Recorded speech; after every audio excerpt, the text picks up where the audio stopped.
We have to talk about Australia Day. It was yesterday, right? So you'd expect our federal politicians to use their social media to celebrate Australia Day.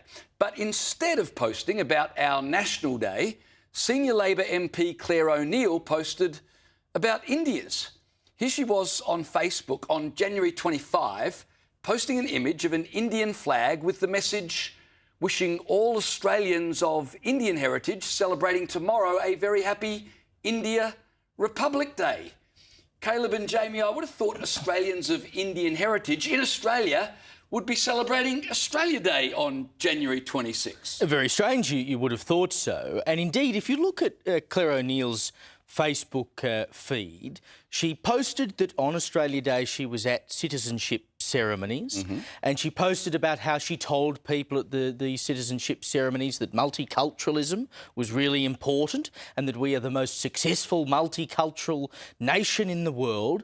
But curiously, nowhere in any of these posts about what she was doing on Australia Day did she note that it was Australia Day. It was almost as though it was just become a citizen of Australia Day or something, and she was just going around to random citizenship ceremonies. So she somehow manages to put up 3 or 4 posts about going to all these ceremonies, not once mentions our National Day, but goes, it's a good idea to post about a foreign country's National Day. Why is it fine or more appropriate to celebrate and acknowledge a foreign country's National Day than it is to even mention that there is a National Day in your own country? I'm sure she'd say, but I did recognise. I went to the citizenship ceremony. I posted about the fact I was there.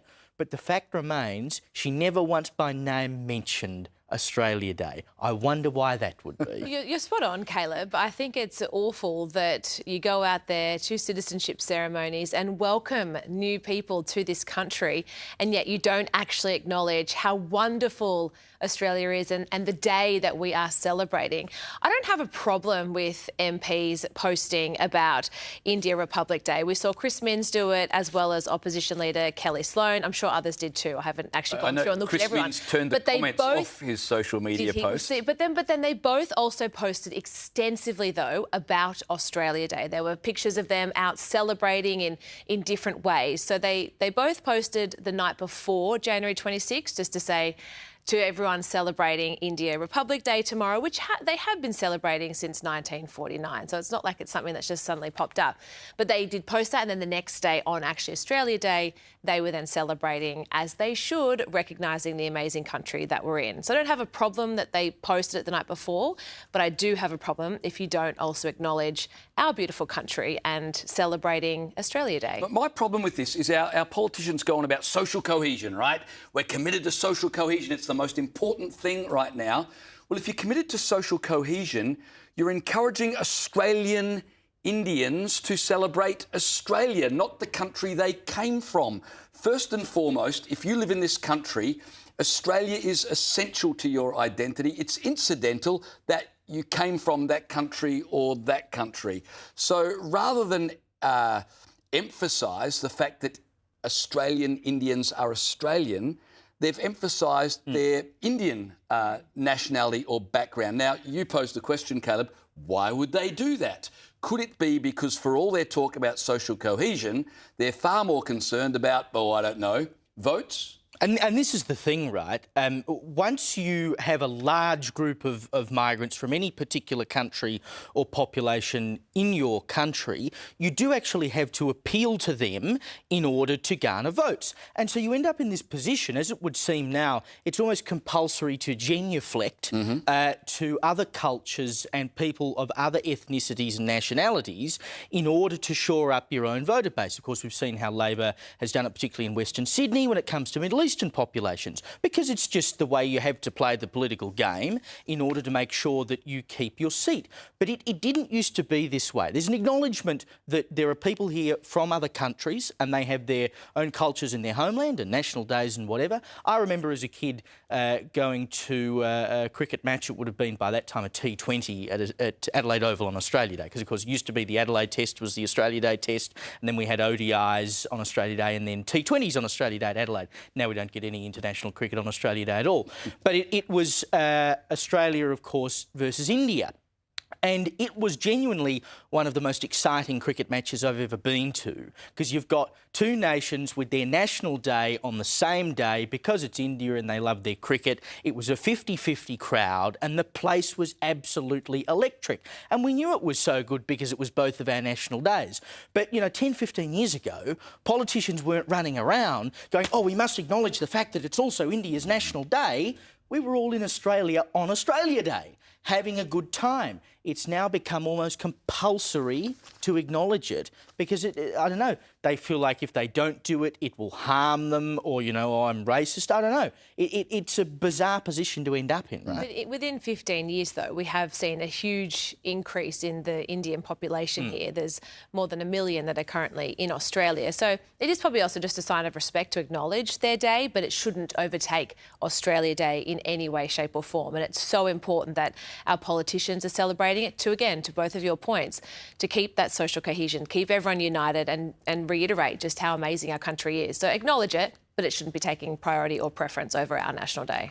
Well, do they acknowledge every national day of every migrant group in this country? They don't, right? It seems to be heading that way. Yeah, but I they sometimes don't. feel like we are sort of they're acknowledging selective, a lot. and they're selective according to which voting blocks the biggest groups, they right? believe can help them the most. And for pointing that out, Jacinta Price paid a fairly hefty toll, didn't she? You're quite right. Anyway, I look forward to all the Facebook posts about Biafra when they have their national day. Exactly or whatever, my right? point. And of course, I mentioned before that Clare O'Neil did not acknowledge the fact that January the 26th is Australia Day. Of course, a lot of councils these days don't acknowledge that January 26th is Australia Day either. Now, one of the first councils in the country, in fact, I think it was the first council in the country that decided they would remove their citizenship ceremonies from Australia Day was Yarra Council in Melbourne. What a surprise. If you've been watching this program for a few years, you would know that Yarra Council is one of the leftiest councils in the country. It's more or less controlled by the Greens. But one of the councillors at Yarra Council, Andrew Davies, has signalled that he would like to bring back Australia Day in his council and he would like citizenship ceremonies to return to Australia Day. Seems a pretty reasonable point of view. Meanwhile, on Australia Day, their local mayor was standing up at an event saying how important it was that they don't do anything on Australia Day. And it has set the whole council on fire because all of these Greens councillors and other assorted lefties cannot believe that one of their colleagues has dared to suggest that the council should celebrate Australia Day on January the 26th, including a Greens councillor, Sophie Wade, who is so indignant about the fact that Councillor Davies would dare to celebrate Australia Day. She put out a post on Instagram and she said, "I think it's attention-seeking populist garbage. My initial reaction is one of sadness. This will cause a lot of people a lot of pain and really just for one man to try and make a name for himself. It's pathetic." She's talking about our National Day here and a councillor saying that on our National Day we should celebrate our country. And indeed, strangely enough, the council should welcome other people from all over the world to become part of our country. I mean, what could be more diverse and multicultural than having a citizenship ceremony to say that you are now allowed to be part of this great nation? And she was also terribly offended about the means and the timing of how she found out about the fact that this councillor wanted to bring back Australia Day. She continued her post, "While I was attending the Invasion Day rally, like tens of thousands of us do every year, I found out that one of our councillors, Andrew Davies, has announced he is moving a motion at the next council meeting to reinstate celebrations on the 26th of January. Well, I have to say, Councillor Davies, if you managed to ruin her day at the Invasion Day rally, well done to you, sir. That was worth the price of admission alone. It's almost like she can't fathom that someone would have another point of view.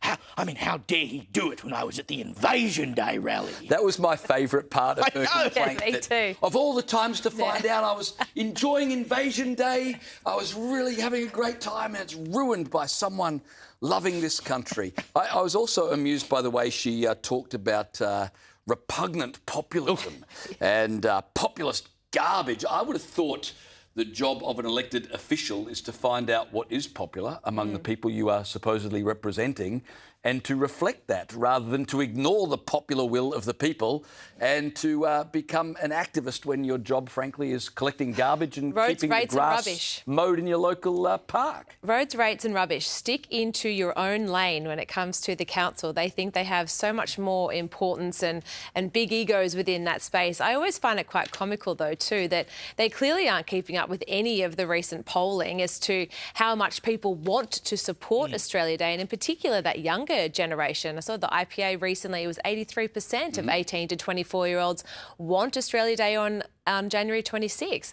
So they're clearly ignoring all of that. But then also remarkably, there was a reader poll just recently where 90% had said that they will not support a business who boycotts Australia Day. So the whole tide is changing. And so with councils still behaving like that and being upset when they're at Invasion Day to find out that they were going to be bringing back Australia Day celebrations, I think it's just hilarious.